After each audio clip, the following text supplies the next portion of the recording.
Oh, kahit anong aircon nagawa tayo. So, ayan mga kalibre. Yung dito tayo naman sa taas.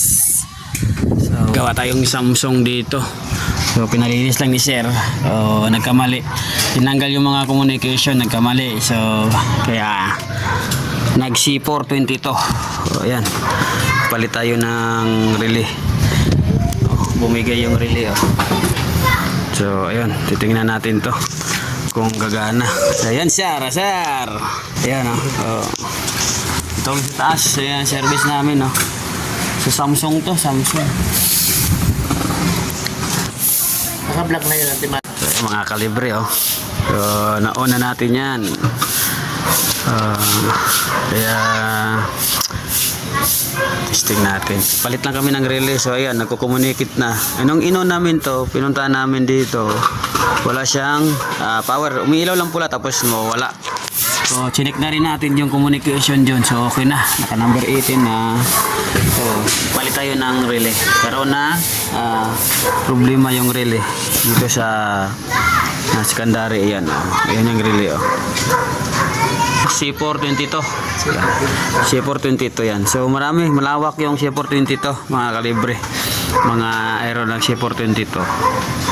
Mga ito, antayin natin to na gumana. Si Sir, umalis pa si Sir kuha pa pambayad. Binigyan kami ng trabaho ng tropa, kaya ayun, pinalinis ito sa kakilala ni Sir, aircon. So, ginalawang communication, nagkaroon ng hindi siguro nilagyan ng tagging, kaya nagkaroon ng problema. So, nag-error. Kaya ito bumigay. So, yung signal napunta sa line, ang line naman napunta sa signal, nagkamali.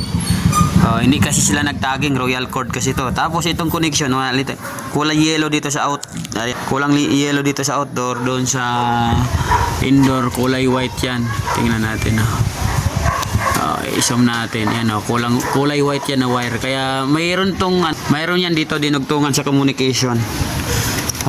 Yellow tapos white sa indoor Ayan, inaantay na lang natin to na gumana para testing.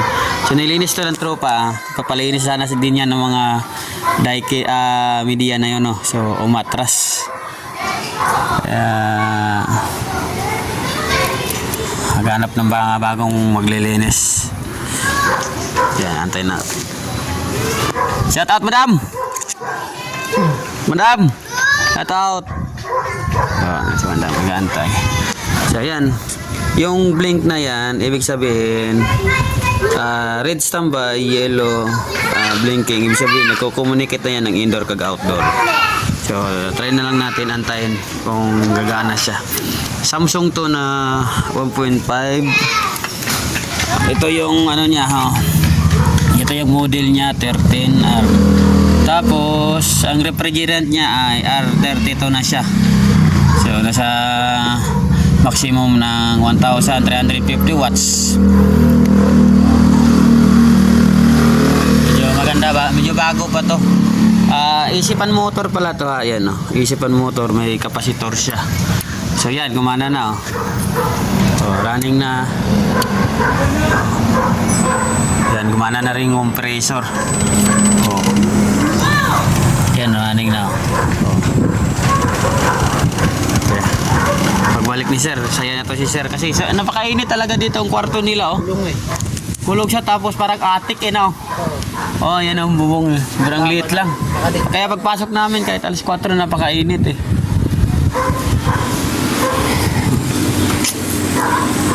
Diyan na siya Kaya running na. So, sasara muna natin to para hindi na natin antayin si Sir. So, yung mga kalibre, naka 29. Grabe talagang init dito mga kalibre. Bubong na yan maabot mo na yung bubong Kaya pag tanghali dito, pag walang aircon, hindi ka makakapasok dito. Sobrang init. So, yung exhaust ata papunta yun sa kabilang kwarto para ma-airconan. So, kahit anong gawin mo dito, kahit tanghali, siguro magaganitong ganito, okay na. Kasi hindi na sa mainit, no? Tapos bubuksan mo lang to, kung may screen, papasok naman yung malamig na hangin. Pero pag tanghali talaga. Kahit gabi dito, init Oo, dito, pag init. hindi bukas.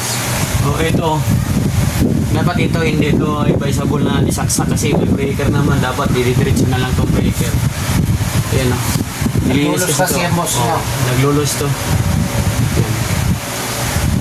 Ayan, lumalamig na. Absorb na lang natin to. Gumagana na yan ang aircon natin. Ayos. Ligpit na tayo dito. 2 points na. So, una namin ginawa kanina, higher E7 error. So, communication din yun. Pero sunog talaga ang board nun. Yung E7 na higher.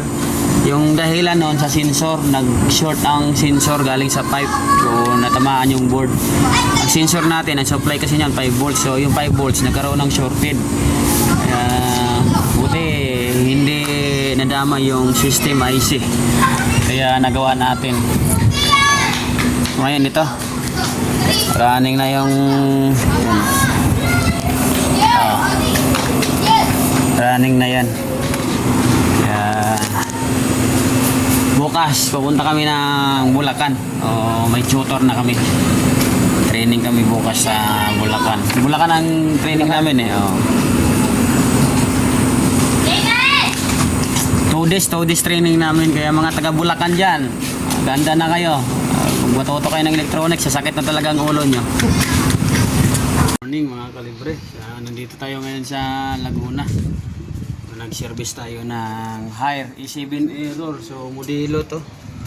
Tingnan natin ang taas. Sa dulo ako ng hagdan. So ni-repair ni sir. Nandun siya sa isang technician din. Tingnan natin. Walang power to. Sunog yung shorted yung bridge diode sa 5 volts. So buti. Sana yun lang ang nagiging problema. Observe tayo. So doon natin ni-repair yan. Yan, doon tayo nag-repair sa baba. Yun, yung mga board pa doon. Yung bag ko. Yung gamit ko. Ang tester. Yan. So doon natin ni-repair yan sa baba. Yan si Sir. Yung nag-repair sa atin. So sana gagana. Para kumeta kahit papano. Yun gumana no. Gumana. Makalibre. So yan. Gumana na. Higher. E7 error. Gumana na. Full DC ito. So dating mga higher, 3 ang sensor. Ngayon 2 sensor na lang.